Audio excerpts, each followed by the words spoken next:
नमस्कार साथियों।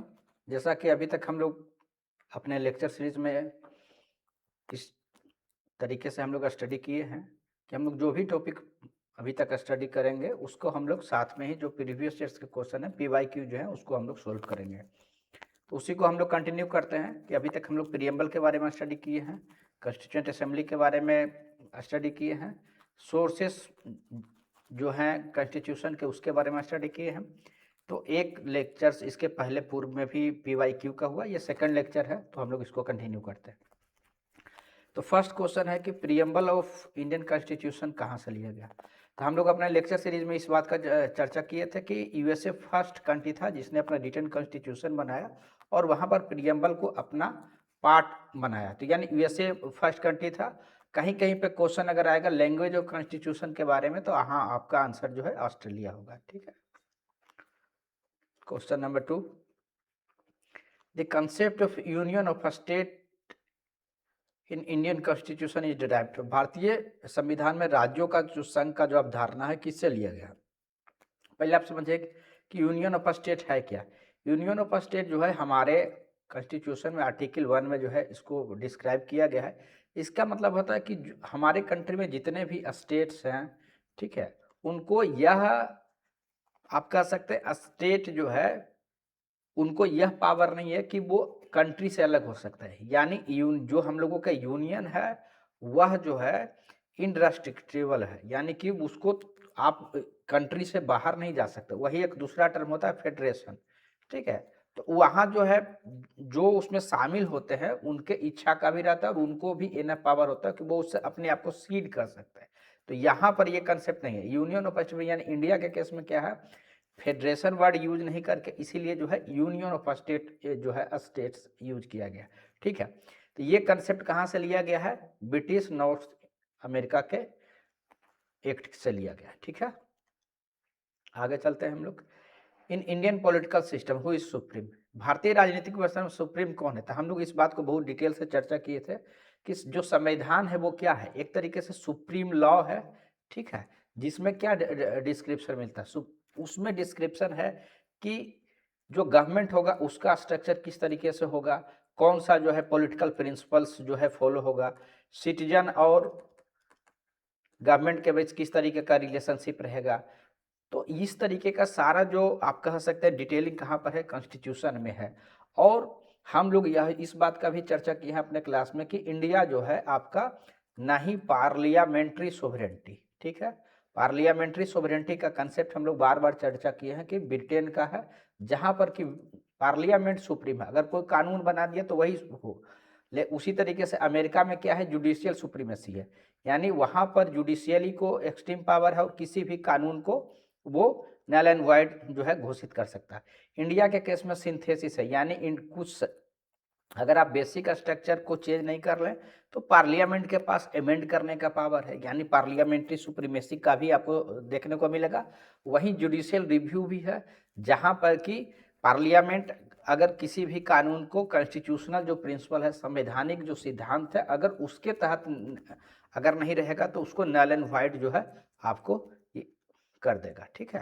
तो यानी एक सिंथेसिस है, ये सारा जो आप समझ सकते हैं कि ऐसे जो हम लोगों का सिस्टम है, हम लोगों के यहाँ सुप्रीम कौन हुआ, कॉन्स्टिट्यूशन। क्योंकि अगर कॉन्स्टिट्यूशनल प्रिंसिपल को अगर वायलेट करेगा लेजिस्लेटर तो जुडिशियल रिव्यू का यूज करते हुए आपका जुडिशरी जो है उसको नल एंड वाइड घोषित कर सकते। उसी तरीके से पार्लियामेंट भी संविधान के दायरे में रह के वो संविधान का जो है संशोधन कर सकता है, संवैधानिक संशोधन कर सकता है। तो सुप्रीम कौन हुआ, कॉन्स्टिट्यूशन। ठीक है। अगला क्वेश्चन देखते हैं। जो जुडिशियल रिव्यू का कंसेप्ट है वो कहाँ से आया है। जुडिशियल रिव्यू का कंसेप्ट जो है USA से आया है। ठीक है। ये अभी हम लोग चर्चा की है कि वहाँ पर जुडिशियल सुप्रीमेसी का कंसेप्ट है, हालांकि दोनों में डिफरेंस है।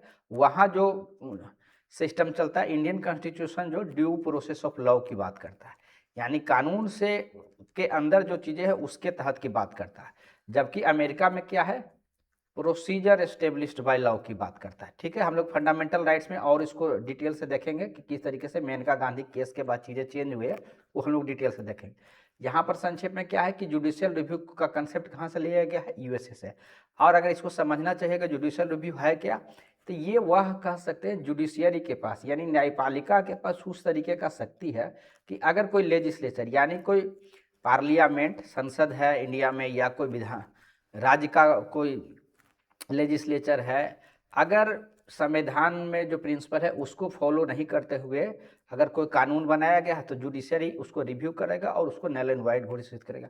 उसी तरीके एक्सिक्यूटिव का भी, एक्सिक्यूटिव कहने का मतलब जो सरकार में है, ठीक है, गवर्नमेंट है, कोई कैबिनेट है, अगर कोई ऐसा डिसीजन लिया जाता है, ऐसा कोई नोटिफिकेशन जारी किया जाता है जो संविधान का जो प्रिंसिपल है उनके अगर अगेंस्ट है, तो ऐसे सर्कुलर्स ऐसे नोटिफिकेशन को भी जो सुप्रीम कोर्ट जो है उसको रिव्यू कर सकता है। यानी अगर कोई लेजिस्लेचर यानी कोई विधायिका विधायिका अगर अच्छे से काम नहीं कर रहा है या फिर एक्सिक्यूटिव अच्छे से काम नहीं कर रहा है अपना संविधान का जो दायरा है, और उस समय में जुडिशरी को पावर है रिव्यू करने का। ये हम लोगों का कंसेप्ट कहाँ से लिया गया? यूएसए से। ठीक है, आगे हम लोग चलते हैं। Scope of judicial review is limited. ये अभी हम लोग जस्ट डिस्कशन किए कि किस तरीके से जुडिशल रिव्यू लिमिटेड है, क्योंकि अगर कोई संविधान को अगर संशोधन कर रहा है पार्लियामेंट, अगर बेसिक स्ट्रक्चर को जो केशवानंद भारती केस में है, अगर किसी तरीके से अगर बेसिक स्ट्रक्चर को आप कह सकते हैं कि अगर ब्रेक नहीं कर रहा, बेसिक स्ट्रक्चर चेंज नहीं हो रहा, तो अमेंड कर सकते हैं, यानी इसका पावर लिमिटेड हो गया। इंडियन कॉन्स्टिट्यूशन है सम बोरोड आइटम्स। हम लोग इस बात को चर्चा बहुत बार कर चुके हैं कि किस तरीके से जो संविधान सभा में था या जो वो लगभग 60 कंट्री का कॉन्स्टिट्यूशन पढ़ा गया, उनमें जो अच्छी बातें हैं वो चीज़ें जो है अडॉप्ट की गई है इंडियन कॉन्स्टिट्यूशन। तो बोरोड है, लेकिन एक दूसरे को जो है जस्टिफाई नहीं करा, इसलिए इसका आंसर बी हो जाएगा। ठीक है, फेडरल सिस्टम जो है इंडियन कॉन्स्टिट्यूशन में कहाँ से है? तो फेडरल सिस्टम कहने का क्या मतलब? फेडरल सिस्टम मतलब होता है कि जो डिवीजन ऑफ पावर है वो किसी भी कंट्री में जो पॉलिटिकल पावर है वो दो जगह डिवीजन है, यानी कि कुछ पावर सेंटर के पास होगा और कुछ पावर जो है स्टेट के पास होगा। जो ये कहाँ वर्णित होता है? जो लिस्ट होता है, जो सूची होता है उसमें वर्णित होता है।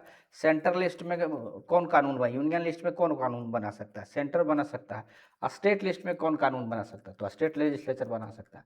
तो ये जो है आपका जो है फेडरेशन उसको बोलते हैं।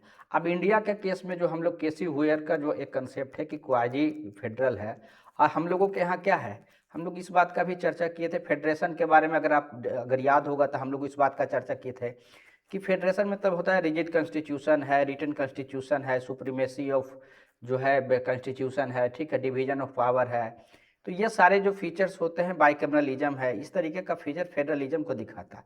लेकिन इंडिया के केस में क्या है कि यूनिटरी फीचर है। यूनिटरी फीचर कहने का मतलब जैसे कि सिंगल सिटीजनशिप है, ठीक है, कानून वन इमरजेंसी प्रोविजंस है, ऑल इंडिया सर्विसेज है, गवर्नर का अपॉइंटमेंट है।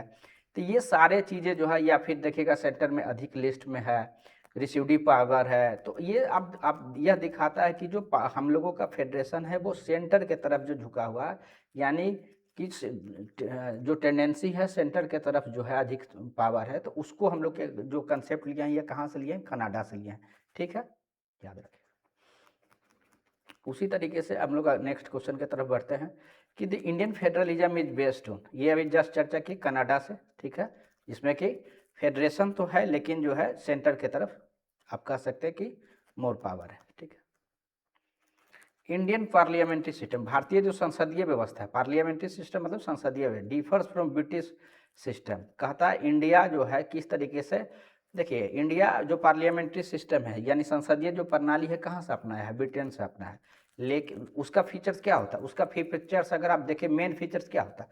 वहाँ पर रियल एंड नॉमिनल एग्जीक्यूटिव होगा पार्लियामेंट में। रियल पावर जैसे इंडिया के केस में रियल पावर प्राइम मिनिस्टर के पास है, और नॉमिनल पावर कहाँ होता है? प्रेसिडेंट के पास, सेंटर में। वही सीएम और गवर्नर का बात स्टेट में हो जाएगा। तो ये फीचर्स किसका है? पार्लियामेंट्री सिस्टम का है। तो ये जो है ये सिस्टम पार्लियामेंट, कलेक्टिव रिस्पॉन्सिबिलिटी, यानी कलेक्टिव रिस्पॉन्सिबिलिटी कौन? कलेक्टिव रिस्पॉन्सिबिलिटी मतलब एक्सिक्यूटिव जो है कलेक्टिव रिस्पॉन्सिबिलिटी रखता है लेजिस्लेचर के प्रति। यानी जो सरकार में है, जो मंत्रिपरिषद है, प्रधानमंत्री हैं, वो एक कलेक्टिव रिस्पॉन्सिबिलिटी है लेजिस्लेचर। यानी कोई बिल पर अगर कोई व्यू बना तो सारे लोग एक ही बात करें और उसी के हिसाब से मत करेंगे। अगर नहीं करेंगे तो क्या हो सकता है कि सरकार जो है गिर सकती है। इसलिए कलेक्टिव रिस्पॉन्सिबिलिटी का जो कंसेप्ट है कहाँ? पार्लियामेंट्री सिस्टम का है। ठीक है, बाई कैमरलिज्म लेजिस्लेचर जो है ये आप ये बाई कैमरलिज्म किसको कहते हैं? यानी दो सदन, यानी कि लोकसभा जैसे है, राज्यसभा है, ठीक है। तो ये जो है आपका इसमें है। तो ये आपका दोनों ब्रिटेन में भी है, यहाँ भी है। अब डिफरेंस कहाँ पर है? Judicial review. इंडिया के केस में जुडिशियल रिव्यू देखिए यूएसए से लिया गया है, जबकि हम लोग ब्रिटेन में क्या पढ़ रहे हैं कि वहाँ पार्लियामेंट को बहुत पावर है, यानी पार्लियामेंट्री सोवरेनिटी का कंसेप्ट वहाँ पर। तो इसमें जो है डिफरेंस है हमारा ब्रिटेन से, ठीक है। एक और डिफरेंसेस है, आप ध्यान रखिएगा उसको, इस क्वेश्चन में नहीं है, लेकिन इंडिया के केस में क्या है कि इंडिया जो है रिपब्लिक है, ठीक है। जबकि ब्रिटेन में क्या है? मोनार्कियल सिस्टम है, यानी वहाँ अभी भी हेरिडेटरी है, जो हेड ऑफ अ स्टेट जो है वहाँ अभी भी जो है हेरिडेटरी सिस्टम से है, ठीक है। ऑल्दो नॉमिनल पावर है, लेकिन इंडिया के केस में जो राष्ट्रपति हैं, जो हेड ऑफ अ स्टेट जिसको कहते हैं, वो इलेक्टेड होते हैं, ठीक है। चलिए, सिस्टम ऑफ जुडिशियल रिव्यू, ये हम लोग अभी जस्ट डिस्कशन के सेम क्वेश्चन है, India and USA. Next question चलता है, which characteristics is common between the Indian and American federalism. तो ये अगर आप देखिएगा सिंगल सिटीजनशिप है क्या? नहीं है। यूएसए में क्या है? ड्यूअल सिटीजनशिप का कंसेप्ट है। वहाँ स्टेट, यानी यूएस में अगर आप देखिएगा 50 राज्य है, 50 स्टेट्स है, तो वहाँ आप कह सकते हैं कंट्री के स्टेट पर अलग सिटीजनशिप का कंसेप्ट है, प्लस स्टेट का भी अपना सिटीजनशिप। इंडिया के केस में ऐसा नहीं है, इंडिया के केस में सिंगल सिटीजनशिप है। उसी तरीके से वहाँ स्टेट और जो है फेडरेशन का अलग अलग एकदम डिटेल्स है, लेकिन इंडिया में कंकरेंट लिस्ट का भी कंसेप्ट है, ठीक है। उसी तरीके से डबल जुडिशल सिस्टम दोनों जगह पर। इंडिया में क्या है आपका? देखिए, ड्यूअल जुडिशल सिस्टम क्या होता है कि वहाँ पर देखिए इंडिया में इंटीग्रेटेड सिस्टम है, यानी कि डिस्ट्रिक्ट कोर्ट है, फिर हाई कोर्ट है, फिर सुप्रीम कोर्ट है, इंटीग्रेटेड है। वहाँ पर क्या है कि स्टेट के लिए आपका स्टेट में है, उसी तरीके से फेडरल कोर्ट है, यानी कि जो आप कह सकते हैं केंद्र के आधार पर जो कानून बनेगा वो रिव्यू कहाँ शिफ्ट करेगा? फेडरल कोर्ट में। इंडिया के केस में ऐसा नहीं, इंटीग्रेटेड, यानी केंद्र को कानून बनाया तो हाई कोर्ट में भी उसका रिव्यू होगा, और उसके बाद वहाँ से फिर जो है सुप्रीम कोर्ट भी जा सकता है। तो ये डिफरेंसेस हम इंडिया और अमेरिका में है। तो यहाँ पर डबल सिटीजनशिप है, हमारे यहाँ सिंगल सिटीजनशिप। वहाँ 2 लिस्ट है, यहाँ पर 3 लिस्ट है। ड्यूअल जुडिशियल सिस्टम वहाँ पर है, हमारे यहाँ इंटीग्रेटेड जुडिशियल सिस्टम है जो है। तो ये कॉमन क्या है हम लोगों के यहाँ? जो फेडरल सुप्रीम कोर्ट है, ये वाला कंसेप्ट दोनों जगह पर सेम है, ठीक है। अब अगला क्वेश्चन देखते हैं कि federal form of government is United state. ये हम लोग बिल्कुल सही है। Government of India is federal and unitary both. The government of, ये सेम जो डिस्कशन किए उसी के अराउंड ये क्वेश्चन है, अभी इस पर बहुत डिटेल से चर्चा किए हैं, ठीक। नेक्स्ट क्वेश्चन हम लोग देखते हैं, कंकरेंट लिस्ट कहाँ से लिया गया? कंकरेंट लिस्ट देखिए, याद रखिएगा, ऑस्ट्रेलिया से लिया गया। हम लोग अपने लेक्चर सीरीज में भी इस बात का डिस्कशन डिटेल से किया। कंकरेंट लिस्ट को उसको बोलते हैं। इसमें कौन कानून बना सकता है? कंकरेंट लिस्ट में सेंटर भी कानून बना सकता है, ठीक है, और स्टेट भी कानून बना सकता है। लेकिन अगर कोई सेंटर कानून बना दिया, सेंट्रल लॉ है, यूनियन लॉ है, प्लस स्टेट लॉ है, तो औसे में अगर कॉन्फ्लिक्ट होगा तो कौन प्रिवेल करेगा? तब फिर औसे केस में सेंट्रल लॉ जो है प्रिवेल करेगा, यानी सेंट्रल लॉ अधिक आप कह सकते हैं पावरफुल हो जाएगा। अगर एक ही चीज़ पर दोनों कानून है, अगर कॉन्फ्लिक्ट होता है तो सेंट्रल लॉ प्रिवेल करेगा, लेकिन कानून बनाने का पावर राज्य और केंद्र दोनों का है, ठीक है। समवर्ती सूची का ये विशेषता है। अगला आइडिया ऑफ कंकरेंट लिस्ट, ये हम लोग अभी जस्ट चर्चा किए कि जो समवर्ती सूची का जो कंसेप्ट है वो कहाँ से लिया गया है? ऑस्ट्रेलिया से लिया गया है, ठीक है।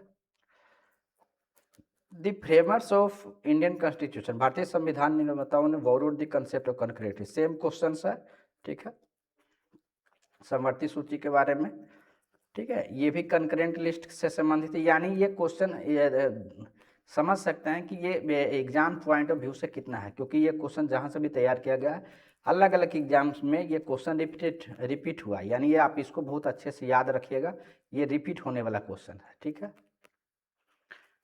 द कंसेप्ट ऑफ डीपीएसपी जो है नीति निर्देशक तत्व कहाँ से लिया गया? हम लोग इस बात का चर्चा किए थे कि जो भारतीय संविधान में 3 फीचर्स अगर आप चर्चा कीजिए, एक होता है कि उसका ढांचा कहाँ से है। स्ट्रक्चरल पार्ट अगर आपको याद होगा तो गवर्नमेंट ऑफ इंडिया एक्ट 1935 से हम लोग लिए थे।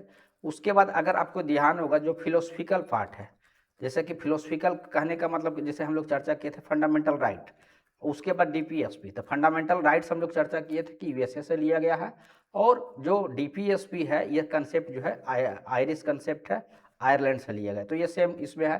तीसरा जो हम लोगों का इसमें पार्ट जो हम लोग चर्चा किए थे पॉलिटिकल, यानी संविधान में अगर कोई पॉलिटिकल जो कंसेप्ट जो ढांचा है वो कहाँ से लिया गया, जैसे कि पार्लियामेंट्री फॉर्म ऑफ सिस्टम, ये ब्रिटेन से लिया गया। तो ये इस तरीके से कंसेप्चुअली भी चीज़ों को आप ध्यान रखेगा तो चीज़ें आपको ज़्यादा अच्छे से ध्यान रहेगा, ठीक है। Which country contributed to the framing, अभी हम लोग जस्ट चर्चा की कि ये क्या है, जो फिलोसफिकल पार्ट है 2 पार्ट से लिया गया था, यूएसए से जो है फंडामेंटल राइट्स और आयरलैंड से जो है डीपीएसपी, ठीक है। नेक्स्ट क्वेश्चन हम लोग देखते हैं, representation of talent experience and service council पे, ये आपका आयरलैंड से लिया गया था। कि अभी देखिए विधानसभा जो राज्यसभा में जो आपका नॉमिनेशन का जो कंसेप्ट है कि अगर किसी को चुनाव नहीं लड़ना है तो, और साथ ही हमारे लेजिस्लेशन में एक अच्छा कानून बनाने के लिए अवसर लोगों को भी शामिल करना जो अपने अपने क्षेत्र में महारत हासिल है, एक्सपीरियंस है, टैलेंट है, तो उनको डायरेक्ट जो है चुनाव नहीं लड़के डायरेक्ट अगर जो है लेजिस्लेचर का पार्ट बनाना है तो उसके लिए जो कंसेप्ट था वो आयरिश कंसेप्ट से जो है, अभी आप देखिए कि किस तरीके से राष्ट्रपति जो है आपका यह राज्यसभा में जो है नॉमिनेट करता है। तो ये कंसेप्ट आपका आयरलैंड से लिया गया, ठीक है। नेक्स्ट हम लोग चलते हैं, मैच द फॉलोइंग है, ठीक है। तो इसका एक्चुअली में जो क्वेश्चंस बनना चाहिए था वो ए का 1 2 3 करके, लेकिन ये क्वेश्चंस में जस्ट हम डिस्कशन के हिसाब से इसको रखा। जैसे फंडामेंटल राइट देखिए हम लोग डिस्कशन की कि यूनाइटेड स्टेट से रखा गया। पार्लियामेंट्री सिस्टम आपको बोले कि जो पॉलिटिकल सिस्टम है वो यूके से लिया गया, जो पार्लियामेंट्री सिस्टम है। इमरजेंसी प्रोविजंस आपको पता है जो बाइमर कॉन्स्टिट्यूशन जर्मनी का है वहाँ से, यानी कि जर्मनी से लिया गया। डीपीएसपी हम लोग अभी जस्ट चर्चा किया आयरलैंड से। तो मैच द फॉलोइंग में जो भी कंटेंट आएगा उस हिसाब से आप आंसर को मिलान कर लीजिएगा। नेक्स्ट क्वेश्चन देखते हैं कि कौन सा सही नहीं है, ठीक है। तो फंडामेंटल राइट्स यूएसए हम लोग अभी जस्ट चर्चा की सही है। डीपीएसपी आयरलैंड ये भी हम लोग अभी जस्ट चर्चा। रेसिडुअल पावर जो है ये गलत है।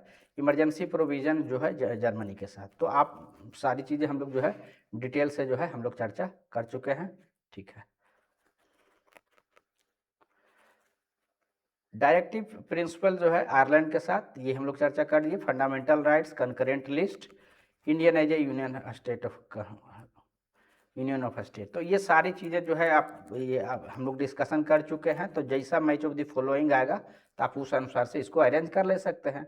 सेम ही आप देख सकते हैं, ये क्वेश्चन हम बार बार इसलिए इसको कर रहे हैं कि आप देख सकते हैं कि सेम ही इस थीम के अराउंड हर एग्जाम्स में अलग अलग तरीके से पूछा गया, ठीक है। फंडामेंटल राइट देखिए आपको कितना इंपॉर्टेंट है यूएसए में जो है, ठीक है। फंडामेंटल ड्यूटी जो है, जो ऐसा कि हम लोग चर्चा किए थे क्लास में कि यह कंसेप्ट जो है 42nd अमेंडमेंट के बाद जो है इसको शामिल कराया गया था। उसमें जब ये हम लोग स्वर्ण सिंह कमेटी है, स्वर्ण सिंह कमेटी जो इमरजेंसी के दौरान जो है गठित हुआ था, तो उस समय जो है फंडामेंटल ड्यूटी का कंसेप्ट आया था। उसमें आपका जो है पार्ट 4A में इस चीज़ को शामिल किया गया, प्लस जो है आर्टिकल 51A में। तो ये जो है आपका फंडामेंटल ड्यूटी का कंसेप्ट जो आया था यूएसएसआर के साथ था। हम लोग इस बात को भी चर्चा किए थे क्लास में अपना कि ड्यूटीज़ का मतलब होता है कि एक जो हम जिस तरीके से हम लोग अपने राइट के प्रति, अधिकार के प्रति अगर जागृत है तो हमारा जो ड्यूटीज़ है, चाहे वो ड्यूटी किसके प्रति हो सकता है, हमारा संविधान के प्रति हो सकता है, जो हमारा सिटीजन है उनके, फिर जो फेलो हैं उनके, तो सभी के प्रति जो हमारा आप कह सकते हैं कि जो दायित्व है उसको भी हम लोगों को ध्यान रखना चाहिए। और उसमें हम लोग बहुत सारी चीज़ें हम लोग स्टडी किए थे, जिसमें कि उस तरीके का चीज़ था कि संविधान को किस तरीके से अवॉइड करना है, संविधान में जो प्रिंसिपल दिए गए हैं, नेशनल एंथम, नेशनल जो सॉन्ग्स है उसको रेस्पेक्ट करना है, ब्रदरहुड की भावना रखना है, ठीक है। कल्चरल हेरिटेज को हमको जो है बचा के रखना है, ब्रदरहुड को भावना को रखना है, इन्वायरमेंट के प्रति हमारा क्या जो है ड्यूटी है उसको रखना है, किस तरीके से फ्रेटर्निटी को हम लोगों को प्रमोट करना है, ठीक है। तो ये सारी चीज़ें जो है हम लोग उसमें स्टडी की, किस तरीके से पब्लिक प्रॉपर्टी को प्रोटेक्ट करना। तो ये सारी चीज़ें फंडामेंटल ड्यूटी का है। तो ये हम लोग कहाँ से लिए हैं, यूएसएसआर की तरफ। बाकी एक टॉपिक है फंडामेंटल ड्यूटी जो आगे हम लोग डिस्कशन करेंगे अपने लेक्चर सीरीज में। नेक्स्ट क्वेश्चन हम लोग देखते हैं कि the constitution of India become the longest one. ये भी हम लोग अपने क्लास में चर्चा कर चुके हैं कि इंडिया जो है का फीचर अगर संविधान का हम लोग पढ़े थे तो देखे थे कि लेंदीएस्ट जो है रिटन कॉन्स्टिट्यूशन है, जो लिखा हुआ संविधान है उसमें सबसे लेंदी अगर है तो इंडिया का है।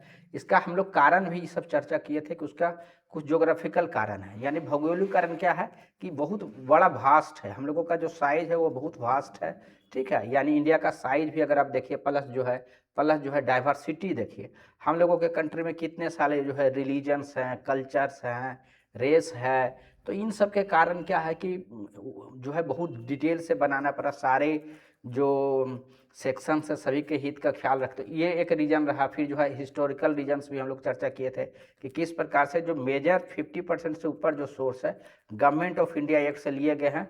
गवर्नमेंट ऑफ इंडिया एक्ट क्योंकि खुद में ही बहुत डिटेल्ड बहुत बड़ा डॉक्यूमेंट्स है, इसके कारण भी बड़ा हुआ।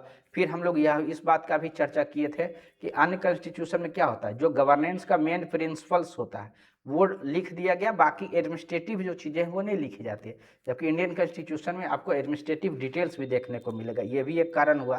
प्लस हम लोग यह भी देखते हैं कि जो संविधान सभा है वहाँ पर जो लीगल पर्सन्स थे उनका संख्या ज़्यादा था, जिसके कारण डिस्कशन अधिक हुआ और बहुत डिटेलिंग से चीज़ें को लिखी गई। तो ये सब जो है मूल कारण हम लोगों का रहा, जिसके कारण संविधान जो है हम लोगों का बहुत ही आप कह सकते हैं बड़ा है, पूरे विश्व में एक्चुअली में सबसे बड़ा है। ठीक है, the chapter on fundamental duty America से लिया गया, ये हम लोग बार बार चर्चा कर चुके हैं। ये बात सही है कि दोनों स्टेटमेंट सही है, लेकिन एक दूसरे से किसी तरीके से जस्टिफाई नहीं करता, तो इसका आंसर भी हो जाएगा। ठीक है, नेक्स्ट क्वेश्चन देखते हैं, फंडामेंटल राइट्स कहाँ से लिया गया, रिपीटेटिव क्वेश्चन है, USA. Idea of fundamental rights America, ये जो है रिपीटेटिव क्वेश्चन है। ठीक है, who was the first deputy chairman of the जो है नॉमिनेटेड, ध्यान रखिएगा। ठीक है, इस क्वेश्चन में ध्यान रखिएगा, अगर आपको ध्यान होगा कि फर्स्ट अगर कॉन्स्टिट्यूएंट असेंबली की अगर हम बात करें तो तीन चीज़ आपको याद होगा। जब फर्स्ट बैठक हुआ तो आपको पता होगा कि जो फ्रेंच प्रिंसिपल है कि जो सबसे ओल्ड पर्सन होते हैं वो सभा को लीड करते हैं। उस केस में सच्चिदानंद सिन्हा जो है, जो 9 दिसंबर को बैठक हुआ था, और उसे केस में सच्चिदानंद सिन्हा जो है उसको लीड किए थे, जिसको कि अस्थायी चेयरमैन कहते हैं। 2 दिन के बाद जब 11 दिसंबर को जो फर्स्ट बैठक हुआ 1946 को, तो उस समय डॉक्टर राजेंद्र प्रसाद जो है आपका अस्थायी चेयरमैन बने, और प्लस जो है आपका एस.सी. मुखर्जी, और प्लस जो है वी.टी. कृष्णाचारी जो है आपका वाइस चेयरमैन, वाइस प्रेसिडेंट के रूप में जो है आपका डिप्टी चेयरमैन के रूप में ये हुआ, इलेक्ट हुए। लेकिन नॉमिनेशन में अगर आप नाम याद रखिएगा तो उसमें एक नाम जो है जो हुआ ये फ्रैंक एंथनी है। इनका जो है योगदान है कि ये जो है ऑल इंडिया एंग्लो एसोसिएशन का जो है वो एस्टेब्लिश किए थे। तो ये उस तरीके से भी क्वेश्चन कभी पूछा जा सकता है, लेकिन तत्काल जो इसमें क्वेश्चन है नॉमिनेटेड डिप्टी चेयरमैन में, तो ये आपका फ्रैंक एंथनी का नाम याद रखिएगा। नेक्स्ट क्वेश्चन देखते हैं, the tradition of written constitution began, ये हम लोग क्लास में भी चर्चा किए थे, अमेरिका। ठीक है, ये कौन सा पोर्टफोलियो जो है डिफरेंट फ्रॉम इंटरिम गवर्नमेंट, देखिए 2 बार, एक जब इंटरिम गवर्नमेंट बना और फर्स्ट जो है कैबिनेट बना, इसमें ऑलमोस्ट सबका देखिएगा कि पोर्टफोलियो जो है यानी सेम ही रहा।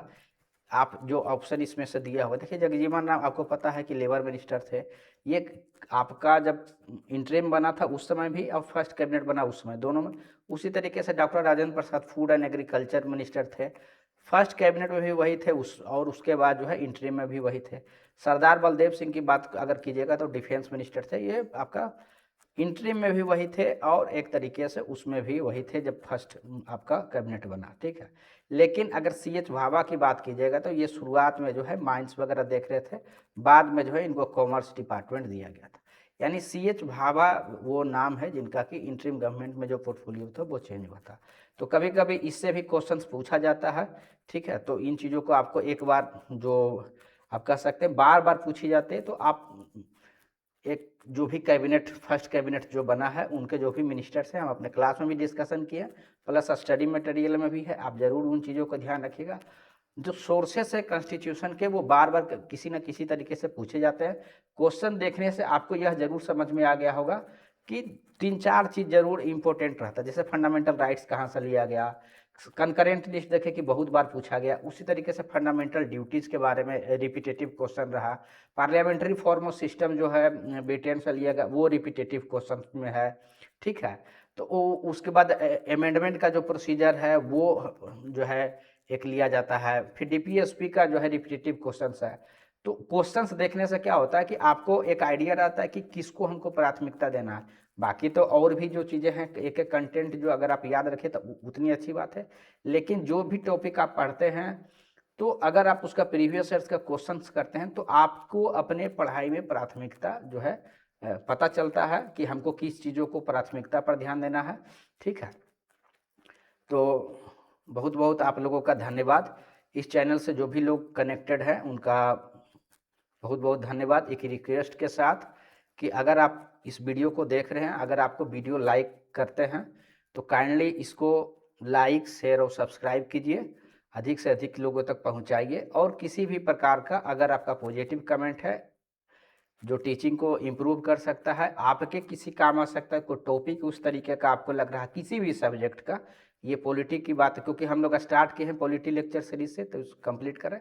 अगर आपका इंटरेस्ट किसी भी चीज़ में है, कोई ऐसा टॉपिक लग रहा है जो आपके एग्जाम्स के लिए इम्पोर्टेंट है, तो आप ज़रूर कमेंट में कीजिए। हम कोशिश करेंगे अपने तरीके से, जितना में अंडरस्टैंडिंग है आपको सिंपल सरल तरीके से बताने की कोशिश करेंगे। तो बहुत बहुत धन्यवाद आप लोगों का। Thank you.